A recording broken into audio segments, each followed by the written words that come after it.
わ、めっちゃ可愛い。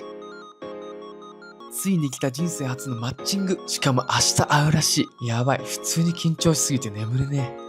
と思ったら大寝坊しちゃった。急いで準備しないと。っていうか、今日の相手ドタイプでみちょぱにそっくり。年上で身長155センチ。見た目は少し派手なんだけど、話してる感じは意外と丁寧で、でもさ、当日になるとちょっと行くのめんどくさくなるのわかる？てか待ち合わせ場所渋谷のスタバにしたんだけど、無難すぎて惹かれないかな。そんなこんなで準備完了。あ、ちなみにこのドライヤーはすぐ乾かせるし、アイロンは温度上がるのめっちゃ早いから、急いでる時に超助かってる。しかも髪のケアをしてくれるからダメージの心配もない。